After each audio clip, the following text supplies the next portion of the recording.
Hi, I'm Joe. And I'm Dave. And we're the hosts of the Chasing Tomorrow podcast, where we bring you stories that delve into the science and spirit behind intriguing people doing extraordinary things.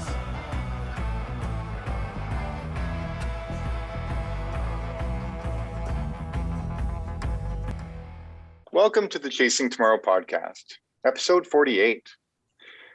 This week, we're going to talk sleep. But even more importantly, sleep optimization strategies, especially for athletes. Most of our listeners with the Chasing Tomorrow podcast are endurance athletes, runners, people really interested in this. And I can't imagine a different or a better topic to talk about when it comes to finding that extra, not an inch, but an extra foot in your performance than sleep. I know personally, I'm not getting enough sleep. I don't think Joe is getting enough sleep. But I do think that our guest, Dr. Amy Bender, may be getting enough sleep or not, but we'll get around to that. So Dr. Amy Bender is the Director of Clinical Sleep Science at Cerebra Medical. She received her PhD in experimental psychology from Washington State University, specializing in EEG. Now get this, Amy helped develop the only validated sleep screening tool for athletes, and has implemented sleep optimization strategies for numerous Canadian Olympic teams and professional teams. In 2018, also, Amy decided to slum a little bit and work with this dirtbag runner as I attempted to run across Canada in record time. And it was amazing. I learned so much about what I needed to do and what I wasn't doing. And my performance was increased exponential. So this conversation, pay attention, people, and send it to your friends because it is timely and it is so rewarding. Amy was a former college basketball player, Ironman athlete, and is now tackling her most challenging endurance endeavor to date. She's keeping up with her 3 little kids. Welcome to the Chasing Tomorrow podcast, Amy. Thank you. Thanks for having me. I'm a little nervous here, Dave, because I'm your sleep coach and you're not getting enough sleep. This isn't good. This is damaging my reputation. I don't know, Amy. I think that there's listening to Amy, and then there's what's on Netflix right now, and there's a couple really good shows, but I know you don't want to hear that. Yeah, no, don't do the auto play Netflix. That's not a good idea. Not a good idea. Yeah, no, Amy, thanks for getting on. And I think that there's lots of us who fall into that trap, but generally in life where we know what we're supposed to do and then we don't really do it. Our eating habits, we probably all know how to eat better. We all know we should sleep more. We should be kinder and gentler to everyone around us. And we sadly need constant reminders to live that life that sort of lets us play into the potential that we have, because we sort of all have this immense amount of potential. Dave's sort of shown that over his lifetime of running, and some of us don't even know what that potential is. But maybe we start a little bit earlier in the story, because it's like a little bit of like, how does someone get into the sleep business? It seems like, while it's somewhat of an epidemic, I know at least in the United States there's like almost 5,000 sleep centers. It's a third of the population doesn't have good sleep. It is a massive industry. So this most basic need, we're not doing the best we could at it. So tell us your journey. How did you get there? Because, we all sleep, but we don't all become sleep doctors. So how did it happen for you? I actually started off by going to my aunt's sleep lab in Portland, Oregon. And I was kind of at a crossroads. I was looking for something different. Went to her sleep lab. She hooked up a patient with electrodes, electrodes looking at brainwave activity, eye movements, muscle activity, respiratory, and all the channels that you need to diagnose the sleep disorder, basically. And it was fascinating. I saw how those signals were translated on the screen and how she staged the various stages of sleep. So I basically called up every sleep lab in my area and tried to volunteer. So I started off volunteering, volunteered for kind of an overnight shift, and same thing. It was really fascinating. Then ended up landing a job at the Sleep and Performance Research Center at Washington State University as their sleep technologist. And it was kind of by chance. The director of the sleep center, the person I was volunteering for brought in the director of that sleep disorder center. He was on the committee to find a person for this new sleep center. And so it just worked out perfectly for me. I started off as a sleep technologist. I worked at this sleep deprivation lab, also did some clinical work as well, doing some overnight studies at a sleep disorder center lab. And then kind of felt I was at a ceiling. I was really interested in the science and wanted to design the experiments myself. So I ended up getting my master's and PhD at the same lab, and then did a postdoc at University of Calgary working with athletes specifically. And now I'm here today at Cerebra at a sleep technology company, really trying to change the way we help people with sleep problems. Yeah, so Amy, I mean, you've got an incredible background as well too in athletics. Your basketball, hell, you've run an Ironman for crying out loud, and now you're keeping up with your 3 kids. I bet you're running more every day now than what you've ever done before in your life. But do you think that is maybe one of the reasons why you're as attracted to and interested in helping athletes is because you see such a significant need, especially when athletes are working on their razor's edge of their performance? Absolutely. I mean, for myself, I was a college basketball athlete, and this was back in the early 2000s. So we didn't know a lot about sleep and athletic performance at that time. But literally, we would have experts come in for nutrition, hydration, strength and conditioning, et cetera. And never once did we ever talk about sleep. I think our coach would maybe say, make sure you get a good night's sleep, but that was kind of the end of the conversation. So there's a huge gap in what information is out there for athletes. I think it's getting better, but that was one of my motivating factors to work with athletes, is because I know how important it is for performance. And especially when you're an athlete and, the difference between a gold medal and not even placing could be a matter of milliseconds. So absolutely. I think that was motivating as well. And being an athlete myself, I wanted to kind of combine the passion of sports and sleep into one. And that's where I'm at today. So if you think about, this whole idea of something like that's a cute statement, right? Get good sleep. I think we all say it, but no one knows what that means. Like, what would that mean? I don't know. How would you define that? And then thinking about this natural process and getting us to understand that there's some steps that one should take. So maybe let's talk a little bit about the basics of sleep. Could architect it a little for us so we have a better understanding. Because there's different stages of sleep. There's amount of time. There's a lot of stuff that goes into it. So if you wouldn't mind educating us a little, Amy, that'd be great. Sure.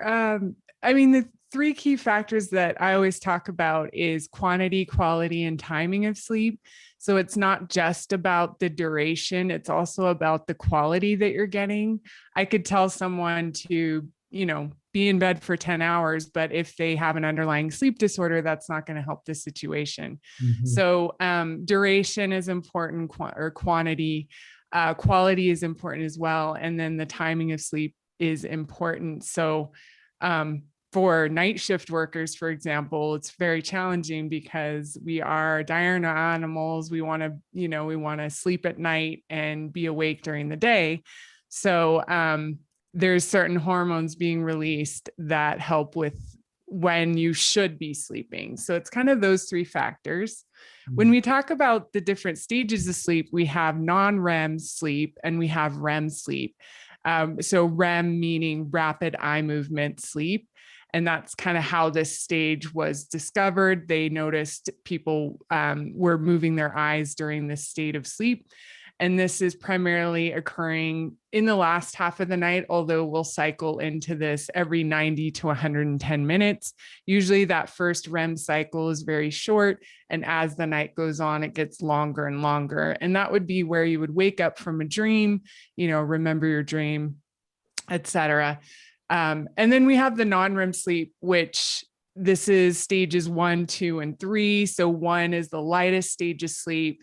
Stage 2, it takes up the most across the night. So that's about 50%. And then stage 3 is the deepest stage of sleep, which is occurring in the first half of the night primarily. And that's where growth hormone is being released, tissues are being repaired. Even a lot of memory benefits come from that stage of sleep as well. And that's where, if you were to try and wake someone up during stage 3, that deepest stage of sleep, it'd be really difficult to wake them up. So and that's kind of, we cycle through the non-REM to the REM, as I mentioned, about 90 to 110 minutes. And then we do that about 4 times across the night. So we'll have 4 different non-REM to REM sleep cycles across the night. Yeah. So Amy, when I went into your lab to end up doing a sleep study, I think I did 2 of them overnight, where we basically I got hooked up to, I don't know, 30 or 40 wires to my head and face, and I thought it was going to be incredibly uncomfortable, but it really wasn't. There were all these electrodes all over me. What I found was super weird was knowing that there was a camera with somebody staring at me while I tried to sleep, which was kind of weird, but still I end up falling asleep. What doing an exam like that, what are some of the things that you most commonly notice when it comes to patients coming in, that there is issues within body movement, breathing, and respiratory? What are some of the issues that you'd end up normally examining and finding out by doing a study like that? Yeah. So number 1, we would look at the stages of sleep. So we would want to know how much deep sleep, how much REM sleep is occurring during the night, to kind of see. I didn't mention the percentages, but typically about 5% is stage 1, 50% is stage 2, about 20% is stage 3, and then about 25% is REM. And so that would be one of the things we would be looking at to see if they're falling within the normal range. Another thing we would be looking for is how many times the person wakes up per hour. And these are short, even 3 to 4 second awakenings where we see changes in the brainwave activity. And so we'd want to know how often that's occurring per hour. That would be something we would be looking for. And then also breathing pauses during the night. If they're stopping breathing, may have some snoring related to obstructive sleep apnea would be another one we're looking for. And also limb movement. So there are people that kick their legs during the night a lot. So we'd want to know how, what's going on with that. And yeah, those are kind of the basics to see what kind of quality of sleep is this person getting. But at my current company, we are working on leveraging the EEG, the brainwave activity, more than just staging of sleep. So we're looking at sleep quality on a finer grain level. And instead of scoring every 30 seconds of sleep based on these stages, we're actually automatically doing it in 3-second bends and using a fast Fourier transform to decompose the brain waves that are going on during the night. And really, really trying to use that information to gauge the quality of sleep that the person is having. And there's a huge difference between, like, if you take patient A and patient B and they have similar percentages of non-REM sleep and REM sleep, they have a similar amount of deep sleep, they have a similar amount of REM sleep. When you look under the hood, based on this new, it's called odds ratio product, there could be vastly different histograms, sleep quality between these 2 individuals. So I think, home sleep apnea testing is becoming more popular, where you're not looking at EEG activity. You're just seeing how many times is the person stopping breathing, and they can do this at home. I think if we want this polysomnography to continue and use this brainwave activity, we need to leverage that information. And one of the cool things that we have the ability to do these in-lab sleep studies at home. So we have that technology where, Dave, you wouldn't have to come into the lab. You could just do it in your home, which is a lot better. It's still there. You still have wires everywhere. So it's not exactly, super comfortable, but at least it's in your own home environment. It's just interesting. So there's this one sort of basic level that you could say, okay, you should sleep a certain amount of time. Then there's the getting into, did I get through some of those stages? And then there's a layer of depth below that actually says quality of sleep. So for those of us who don't know how to measure any of that, is there some guidance, is there some good practice that we could put in place to get us to sleep better? Whether there are techniques or ways of measuring how successful we were, other than our watches trying to tell us some of that, how we feel. Maybe I'm going to throw too many questions at you, but then the last one is a little bit of, can it matter? Like, can some people do better with less or more sleep? So, basically trying to give us a little bit of, well, I'm not getting to a sleep doctor, but I'd like to know how to prove and how I'm improving or not. Yeah, I think it starts with the minimum amount of sleep. So we want to be getting, as an adult, we want to be getting between 7 and 9 hours of sleep per night. So I think it starts there. That's kind of the minimum. You want to hit that 7-hour mark. There are some people who can get by on less sleep, but when we look at the research, it's probably less than 1% of the population. There was one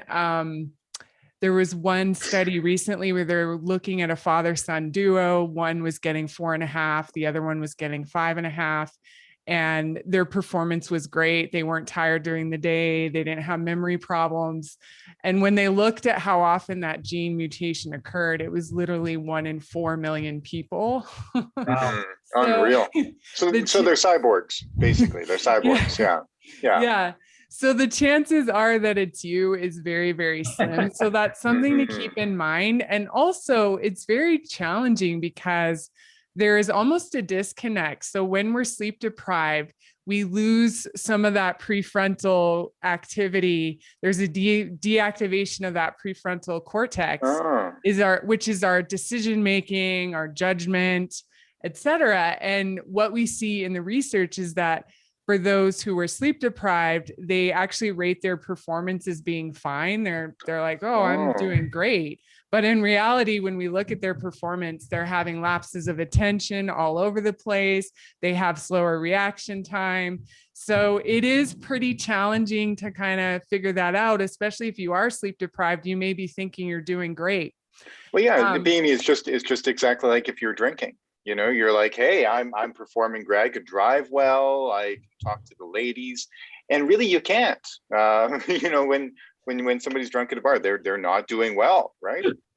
Absolutely. And there's actually been some research comparing sleep deprivation to alcohol consumption. And it's something like around 17 hours of sleep deprivation is the equivalent to being legally drunk. So they looked at these people who are sleep deprived, they tested their reaction time, and they compared that to the same group who were drinking. And yeah, it was crazy to see that after, let's say 4 a.m. or so, 17 hours of being awake, they were similar to being legally drunk. So yeah, that was pretty interesting. Now, getting back to your question, Joe, it is challenging, but I think if you're waking up without an alarm clock, which a lot of people have a hard time doing, But I think that is a good sign that you are getting the right amount of sleep, the right quality, the perfect timing. Like if you're able to go to sleep when you're sleepy, wake up without an alarm clock, that's probably a pretty good sign that you're getting enough sleep and that the quality and the timing is good as well. That's Mhm. good. Yeah. I I don't know this to be perfectly true, but you could tell me right or wrong that, of the three sort of basic elements of survival: drinking fluids, water, eating food, and sleep. The trivia question always is, if you didn't do them, which one would kill you first? The lack of food, lack of water, or the lack of sleep. And, the trick question is that the lack of sleep will kill you first, because it's so important that you can't make it more than 5 days without sleeping. But you could go 2 weeks without eating easily, right? You could probably go 2 weeks without drinking anything and it wouldn't kill you. It'd be struggle, but sleep is that impactful in our lives. It's really critical, right? I mean, and Mhm. you find that it's hard for people to get that through their head, Amy, that they don't really fully understand how important sleep is. Yeah, it is interesting. There's a quote, if wow, what is it? Hold on, sleep doesn't um hold on, I think this will be worth finding really quick. Oh Right. yeah, you bet. Yeah. Yeah, and as you Yeah, look, another question, Amy, is while you're looking that up, and maybe you can answer this after, is, I've, my parents in the previous generation, they would always say, um, I'm gonna, have a drink and that's gonna help me go to sleep and sleep better. So maybe after that quote, when you pop that up, maybe answer that as well too. Does having a drink before you go to bed of beer or a glass of wine or a whiskey or something? Because I always thought that impedes your sleep. It doesn't necessarily make you sleep Yeah, better. It just puts you. So I want to let's jump into talk that too, about because I that. think that's a major question. And a lot of people were like, "Oh, I'll have a drink and it'll put me to sleep," and I'm curious about that too. Okay. Do you want me to, so I'll answer this first question and then do you want to ask that one next Oh yeah, or you bet. Yeah. okay. Okay. Mhm. So there's a great quote that if sleep does not serve an absolute vital function, then it is the biggest mistake the evolutionary process ever made. And I think that's so true. We Mm, wow. we mhm. spend so much of our time sleeping, and yet we're still Right, having this requirement during the day, which is right, huge. We haven't evolved to, sleep 1 hour. So there's a lot going on during the night. And even with daylight saving time, we'll see a 25% increase in heart attacks the Monday right. after we lose an hour of sleep. So That's there's, incredible. yeah, there's a Oh, lot going on. And I think we do need to educate people more on the importance of sleep. I think it's getting better. There's a book by Matthew Walker called Why We Sleep. So there's people out there really trying to talk this message, and I think it's getting better, but we still have a long ways to go. Oh yeah, absolutely. And so let's talk about education for a second, because I just, my parents and my parents' generation, they commonly would have a glass of wine or a bourbon or a beer, to help put them to sleep. And what I read a while back, and super curious to hear this, is that, I mean, does it necessarily put you to sleep and make you sleep better? Does it hinder the quality of sleep that you have? So what do you think about that? It helps you fall asleep quicker, that's for sure. But as the alcohol is being metabolized, it is definitely impairing your sleep. And so in the end, when we look at with and without alcohol, we see much better sleep quality, much more normal distribution of sleep stages.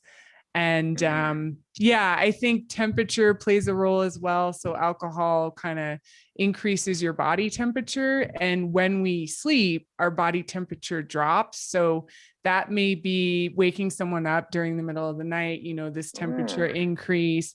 There's also increases in awakenings occurring, even little awakenings during the night as the alcohol is being metabolized. So my piece of advice would be, if you can, drink with a meal. So drink with dinner, not with breakfast. But Just to be clear, yeah. but not having that nightcap, but bringing it much more earlier in the day so that by the time you're sleeping, it would have been metabolized. Mm-hmm. So this one that is been an intense curiosity of mine for a long time since I got into endurance sports. And I can sort of remember there's some days where, you go like as hard as you possibly could. You train for an Ironman, there are those days where you get 7 or 8 hours. And, you go to sleep and you wake up in the middle of the night and you're just literally soaked in sweat.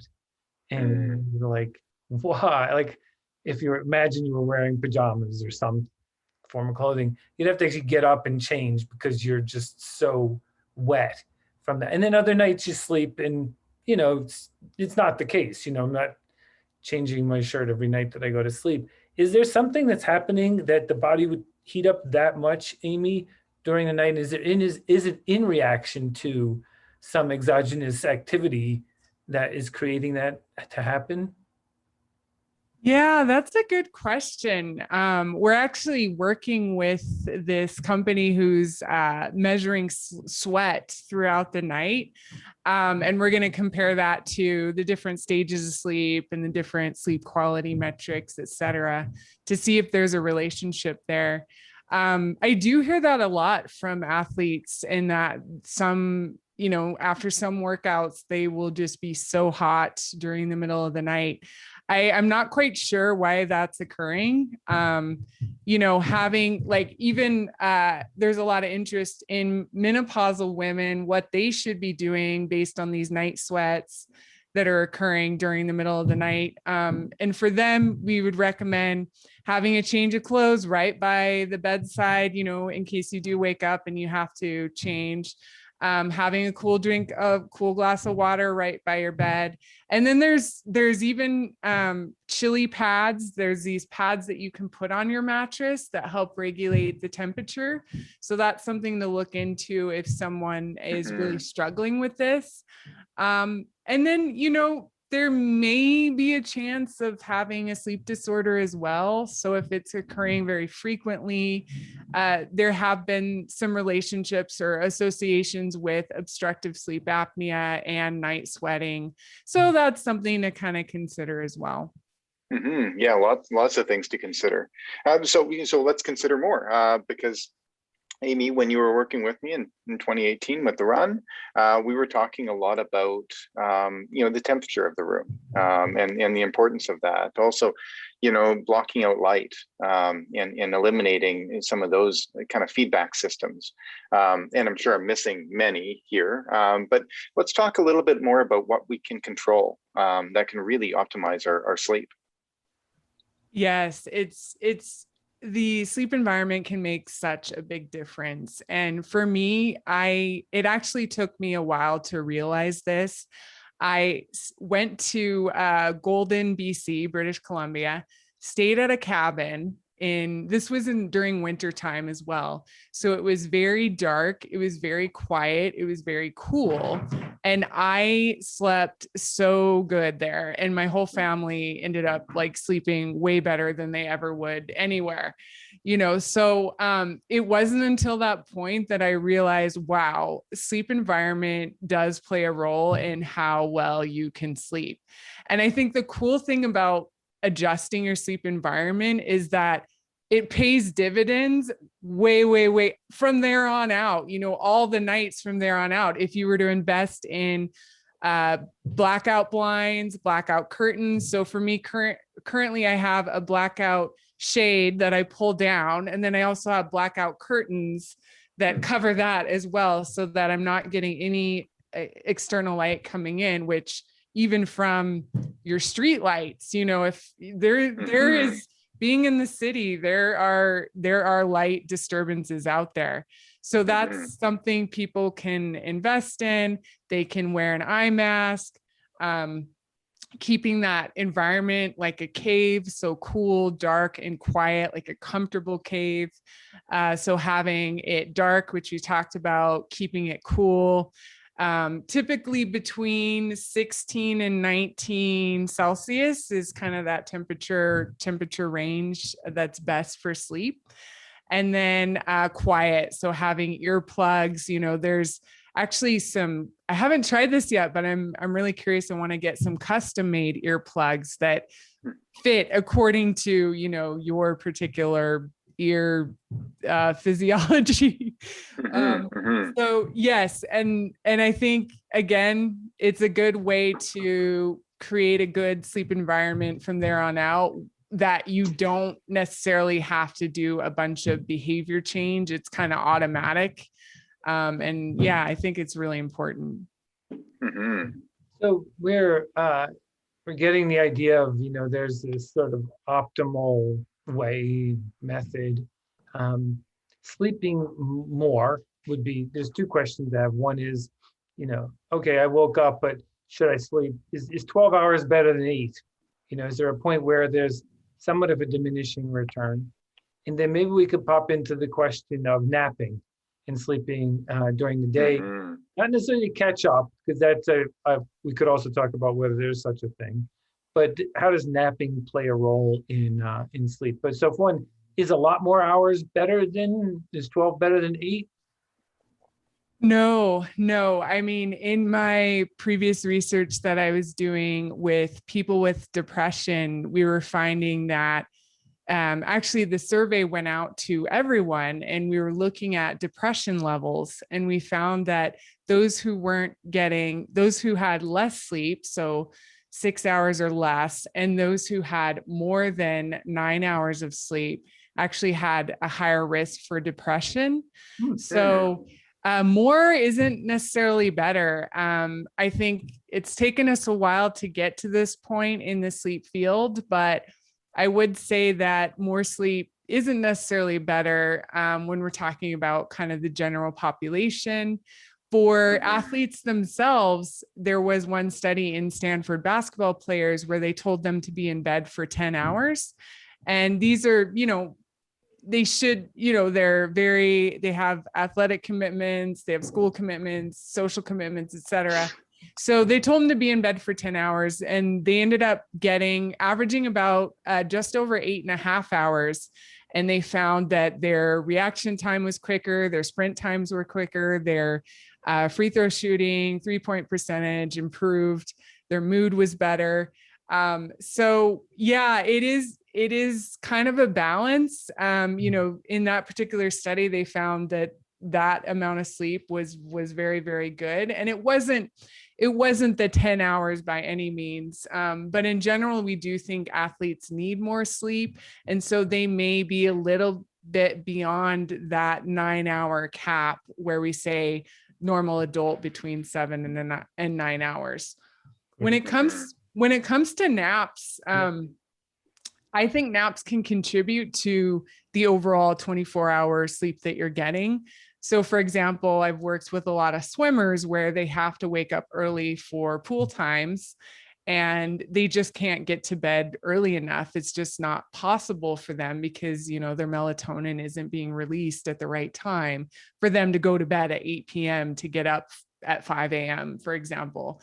So in that case, we can supplement with a longer nap during the day to make up for some of that lost sleep at night.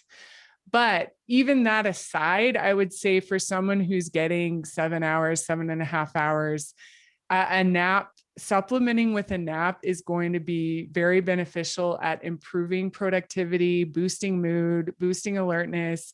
So even if you are getting the proper amount of nighttime sleep, having a nap is just going to provide so many benefits. Yeah, and Amy, let's talk a little bit more about napping, because I remember, a couple of years ago when we were having these discussions about naps and just talking about the cycles. And, we were talking about, if you're going to nap for roughly this length, or if you're going to go over that to this length. type thing to work alongside of the cycles in sleep. So maybe we can talk a little bit more about that, because napping isn't just necessarily lying on the sofa and getting up when you want. Should one be setting an alarm for a specific time to get up in that day? Number one, I think athletes should schedule naps like it's a part of their training. So have that nap scheduled, and ideally at least 3 days a week, have a nap scheduled. So Monday, Wednesday, Friday, I'm gonna have a nap. Regarding the timing, so there's generally 30 minutes or less, you're not getting into the deeper stages of sleep where you're going to wake up feeling groggy. So that's kind of the method behind that advice is set it for a shorter amount of time, a power nap, so that you don't get into that deepest stage of sleep and it takes, an hour to wear off. So then if you do have a bigger opportunity around more of that 90 to 110 minute mark where you will be getting into all the stages of sleep, would be important in that case. And alarms are important for napping, because if you're absolutely exhausted and you just lay in bed and nap for 3 hours, it's going to impact your ability to fall asleep at night. So having an alarm, for me, I will, if I get a poor night's sleep, I'm going to plan a nap the next day automatically, and I'll set my alarm for about 30 minutes and do some breathing techniques, do some cognitive techniques to help me fall asleep for that nap. And usually I want to try and wake up before my alarm, because then you just wake up more refreshed. So the ideal situation would be to wake up before your alarm goes off, and then immediately you could get bright light, go outside, take a walk to kind of wake you up even more. For those longer naps, so 90 to 110, same idea. You can set an alarm for 10 to 15 minutes beyond the length that you want to sleep. But then ideally, you do want to try and wake up prior to that alarm if you can. Nice. Yeah, see, a lot that we can learn about this optimization. And there's that Dave and I would know, and you would as well, right? We can go run intervals. We can do more miles, we can run tempo, we can swim harder, and all of that's to help improve our performance. It sounds like, and maybe we can touch on this a little bit, Amy, that better sleep actually helps improve our performance.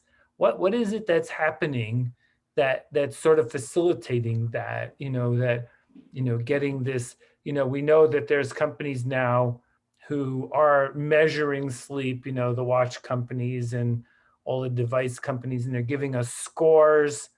And then it's also telling us how much recovery time we need in terms of sleep. Is there something that, we could say that's actually truly now part of our training plan, is to put the sleep measurement as important as the day-to-day performance guidance that either we create or our coach would create for us?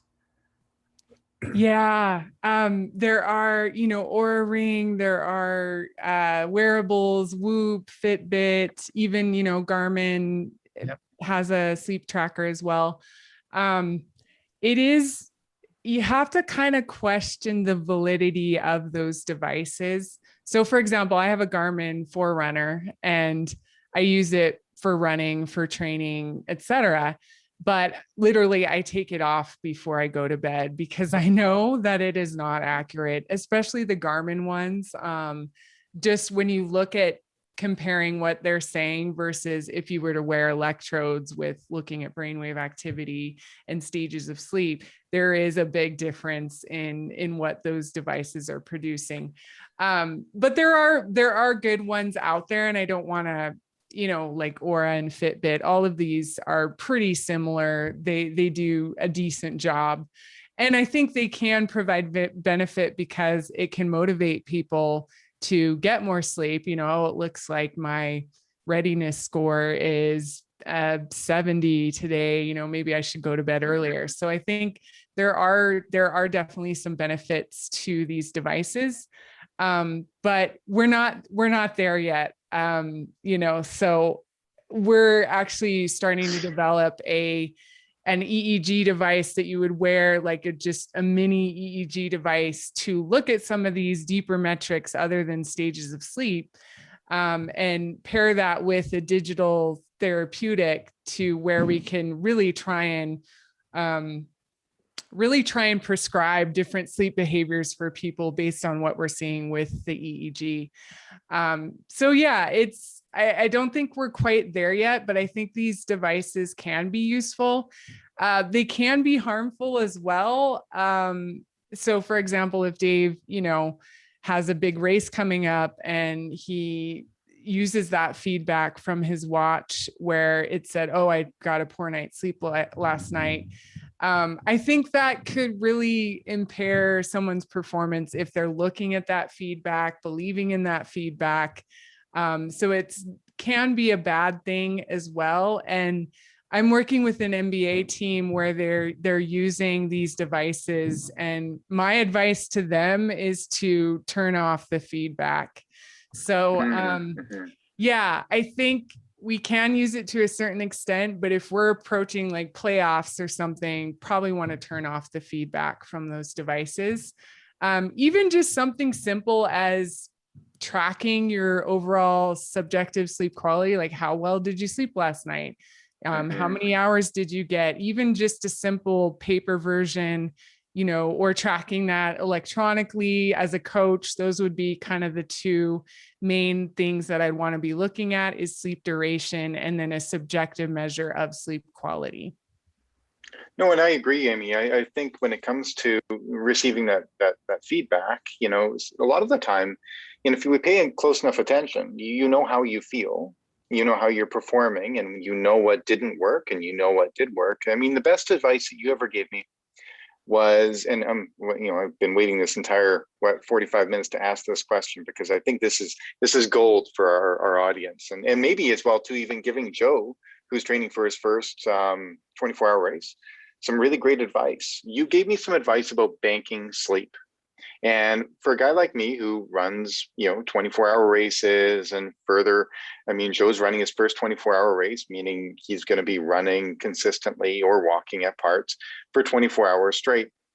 So he wants to be as rested as he possibly can before his event coming up. People who are training for the Olympics, or they're set to do one incredible thing one day. What could we be doing 10 days, 7 days out to being really preparing ourselves ultimately for that one day? Yes, banking sleep is huge. It's a great strategy. And I think it helps also with anxiety prior to the competition as well. So banking sleep is just trying to get more sleep leading into this important event. And you want to do that at least probably 2 weeks out. We have seen benefits even a week out. So but I would say starting with that 2 to 3 week mark, trying to go to bed earlier, maybe sleep in a little bit later, add in naps if you increase your nap activity as well to try and make up, get some more of that sleep across the week. And the research has shown that those people who get more sleep than they normally do leading into a sleep deprivation period perform better than those who just get the normal amount of sleep that they normally get. So this is a great strategy for people, especially, leading into a 24-hour event where you're not going to have time to sleep necessarily. Banking that sleep, getting a lot of sleep leading into that is going to help you perform better. And like I said, we find that the night prior to a competition, athletes don't sleep as well. So this is another strategy to, okay, you're probably not going to sleep as well as you normally would leading into this competition. So as long as I bank sleep and I've gotten good sleep leading into it, it's not going to impact you as much, that sleep deprivation that's going to occur, or that poor night's sleep prior to the event. Absolutely. And I think it gives you great agency that you're doing something and kind of banking. I know we can bank sodium, we can bank a lot of different, fuels in our body for that day. But I just myself speaking, when it comes to banking sleep, a week, later or 10 days later, you actually feel like you go into a meeting and you're speaking well and clearly, and you're thinking on the fly, and your body's it's amazing just exactly how incredible you feel.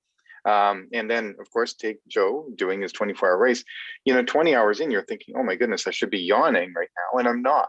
I found it was just the best tool when it came to fueling and eating and hydration and sleep. I found it was the best tool that you could take into an ultra endurance activity. Yeah. And I think it lines perfectly with the tapering as well. So, you're tapering your training, and why not add in some more sleep now that you have the time? Yeah. Oh. Yeah. So maybe just for fun, because this is not the norm, right? To do a multi-day event. But let's just talk about like what, like I did the Tahoe 200 and I was out there for 3.5 days. First night I slept an hour, the second night I slept an hour, the third night I slept like 2.5 hours. And you can start to feel it pick up and build up. Is there, like, if you're going to do in the day, one day might do, or just try a 6-day event, is there some like minimal amount that you have to try and get that day? Like you can go 48 hours, but don't go longer than that. If you're going longer than that, make sure you sleep a few hours each day. Like, what would be your advice? Yeah, that's a really good question. And I don't think there's been research on that to really define. It depends on the person, it depends on the event. But I would say that if you're going to sleep during the day, and Dave and I worked on this for his race in the Dome. I forget what the race is called, but yeah, 6 days in the Dome. Yeah. 6 days in the Dome. We strategized to where we would want to time his sleep. So the timing of this sleep is important. So let's say you figured out that you want to sleep 3 hours a day, throughout this 6-day race, for example. What we strategized with Dave was that we wanted to time that sleep as it related to his highest levels of melatonin. So at least, I think it's personal. Like one person may do better by having a 3-hour chunk. Another person may do better by maybe doing an 1.5 or a 2-hour chunk with an hour during the day. But for Dave, we made sure that at least one of his naps was occurring during that highest levels of melatonin, which is typically between 3 and 5 a.m., and that's these levels of melatonin are occurring regardless of your prior sleep-wake activity. And so we wanted to time that sleep as it related to that highest levels, because during that time, if he was running, he would be at his lowest levels of alertness. He would have low energy. So I think that is a strategy that people can take in these long distance endurance events, is to at least, if you are going to sleep, to time that between that 3 and 5 a.m. Mark. Nice. Yeah, and Amy, not to put words in your mouth, but I think when you were answering Joe and you said, there isn't enough good evidence, I think what you were trying to say was that there aren't enough idiots like Joe and I out there that are willing to do these 6-day races and run throughout the middle of the night. So just to be clear, we totally understand that. Yeah. Yes, absolutely. We've had so we've been doing this almost a year now, Amy, and we've had some really intriguing characters.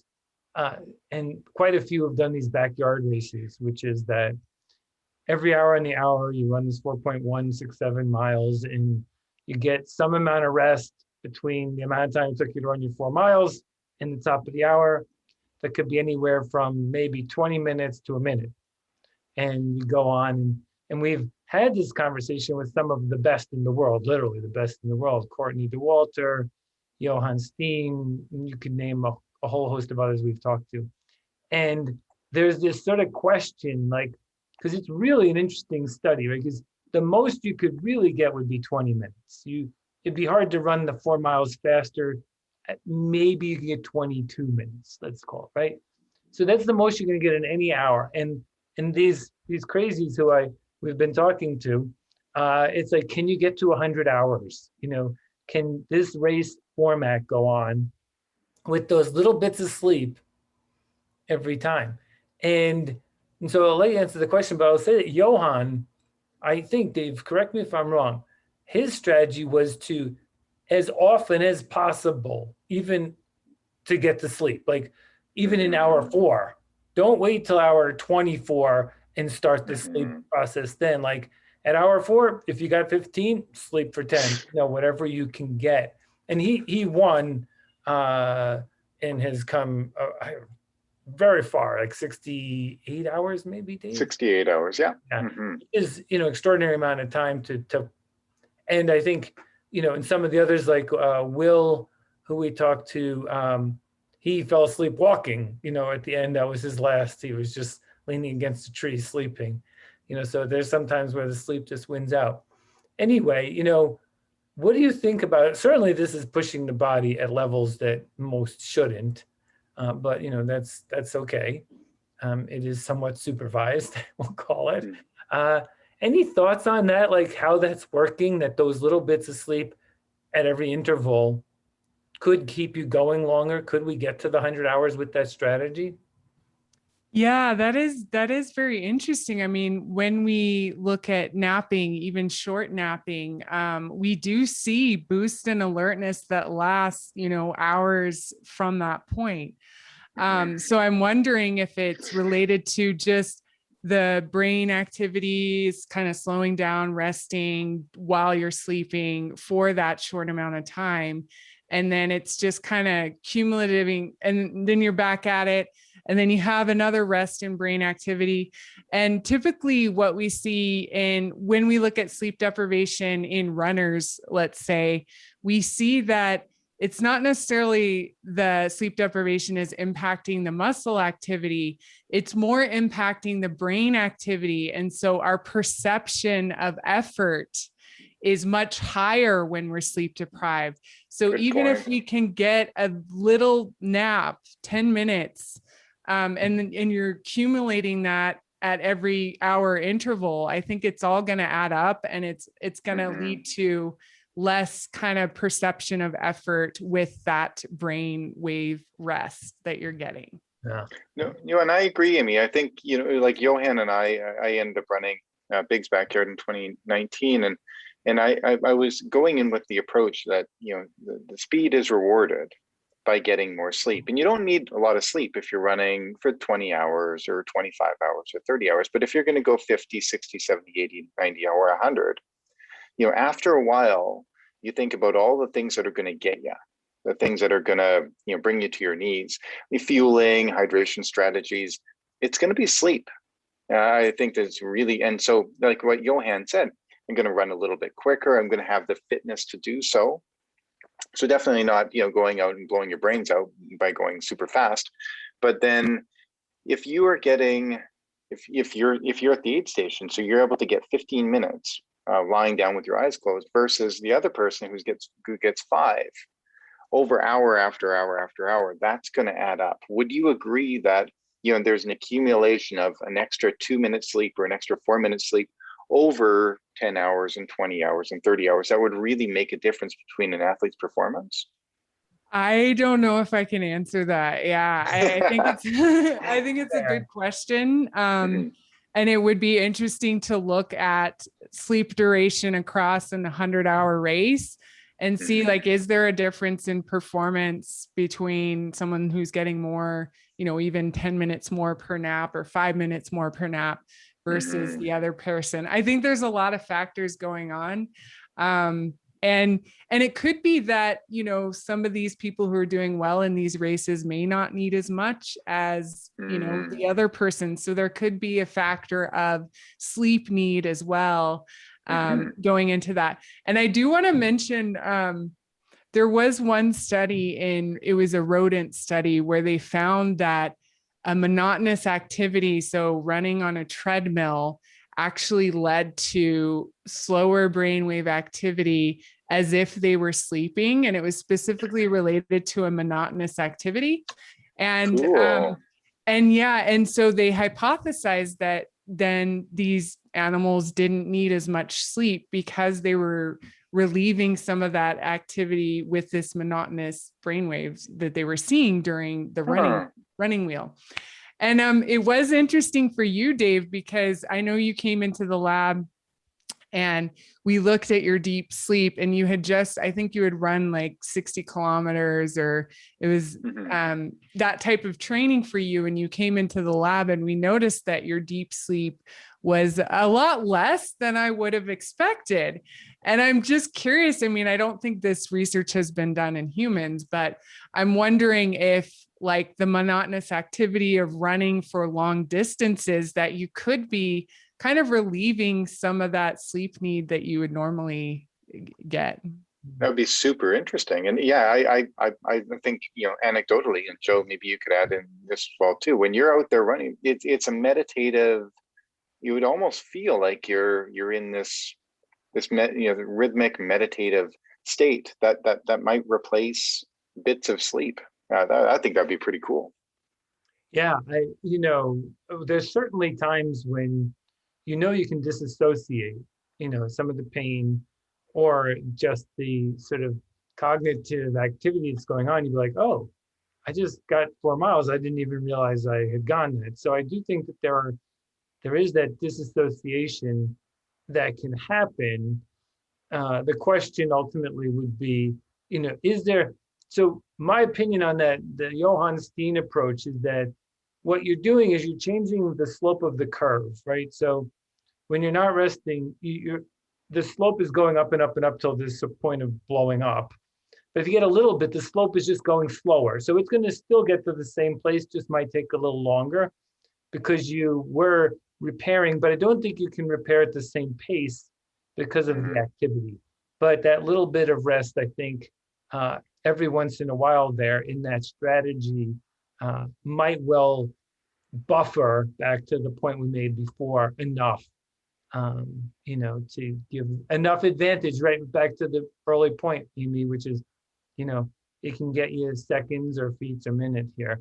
I know we're spent a lot of time with you and we appreciate it. I think we're going to have to get some more research and talk some more about sleep over time. But, as you think about yourself and then the work you do in this area, Dave and I are sort of captivated by this idea of chasing tomorrow. And by that, we sort of mean, like, we always know tomorrow can be better than today because we can make it so. And what's your chasing tomorrow? What do you have on the horizon for yourself and the clinic or just life in general? Yeah, I'm really excited about helping people sleep better and translate the science that we're seeing into actionable items. And so, we talked about this at the beginning. People know that they need sleep, they know it's good for them. But when it comes down to it, it's just hard to change those behaviors. And so for me, I'm really interested in how do we change behavior as it relates to sleep habits. That's kind of an interest of mine, because what good is the information if you don't act on it? So that's an interest of mine. And then also just, there's so much we can do for people who are sleeping poorly at this point, but I think there's so much more we can do.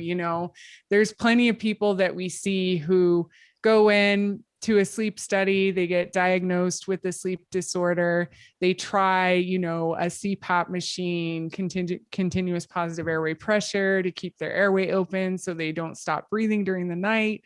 But it doesn't work out for them. They don't feel any better. Their sleep doesn't improve. And so I'm really interested in kind of phenotyping these people and creating personalized treatment based on some of these factors that are going into this. So that's definitely an interest of mine that we want to pursue with our research, is to be able to identify these specific individuals who will do better on this specific type of treatment. Nice. Well, we appreciate you being dedicated to this really important topic, one that matters to all of us, and for sharing your thoughts with us today. Thanks very much for being on the podcast, Amy. Thanks for having me. Yeah, thanks.